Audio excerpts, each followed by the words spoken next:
Many of us remember devastating flooding brought on by Hurricane Matthew. And just 1 month ago, streets across Hampton roads were impassable after just the right mix of a northern wind and high tide. Hampton Roads residents are familiar with the problem, but what about the solutions? In our new series, Living at the Water's Edge, 10 on Your Side's investigative team will take a critical look at solutions to recurrent flooding and how they could protect you and your property from rising tides. Our executive producer of investigations, Adrienne Mayfield's got the story of one small road that's helping a local city make big plans for its future. We knew this neighborhood, had friends here. Our kids went to school at Larchmont. Born and raised in Norfolk, so we're just partial to this area, I guess. We just kind of happened on this piece of property and we just saw the for sale sign and I think both our mouths dropped open, like, what? Just the view itself and the placement, it was just a lucky shot, really. Mark and Elizabeth Woodard have lived on Myrtle Park for more than 20 years. During low tide, the difference between their street and other roads in Larchmont is nearly undetectable. But just a month ago, Myrtle Park was the only dry road on the block. I anticipated the flooding, knew of the flooding, and we tried to design the house accordingly. Living at the water's edge in Larchmont means living by the timing of the tide. When tides are high and a north wind blows or the full moon rises, neighborhood streets become impassable.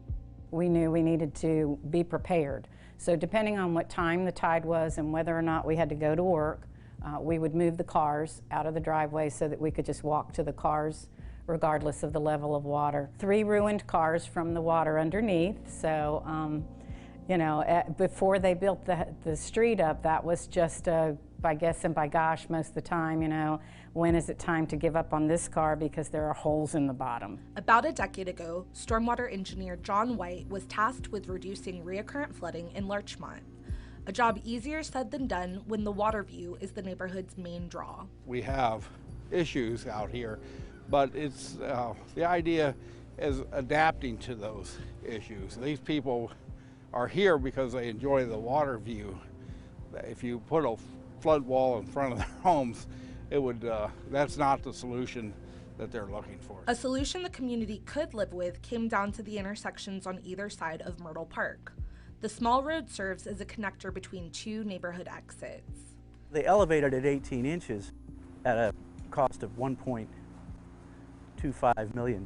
Skip Stiles is the executive director of Wetlands Watch, a nonprofit focused on protecting local wetlands. Stiles says when the city raised Myrtle Park in 2012, flood maps showed Norfolk getting about 2.5 feet of sea level rise by the end of the century. But then newer flood maps came out, and that projection nearly doubled. So if you were to have done this right, again, nobody knew, but if you probably would have raised this street 3 feet. The raising of the road makes sense, made sense, and still makes sense because the flooding on this road is a lot less. The issue is going forward. I mean, does it make sense in 2050, 2070, 2080? But you're basically buying time. I mean, all of this work essentially is trying to buy time to transition to some future that we can't yet envision. White considers the Myrtle Park project a success, even if it doesn't stand the test of time. The heavy price tag means it's not a solution that will be replicated in every flood-prone neighborhood in Norfolk. But White's using lessons learned here to plan for the future of major thoroughfares like Hampton Boulevard. All these projects kind of culminate and we get better, get more knowledgeable. For their lifetime, the Woodards are satisfied with the solution. Severe flooding used to impact their street monthly. Now it happens just a few times every season. 6 inches of water in that intersection. My truck has no problem getting through it. Per car, a little more difficult. But I mean, it used to be 3 feet, 3.5 feet. There's no way you can get through it at all. I'll give city a lot of credit that what they've done and improved is tremendously for us. Adrienne Mayfield, 10 on Your Side.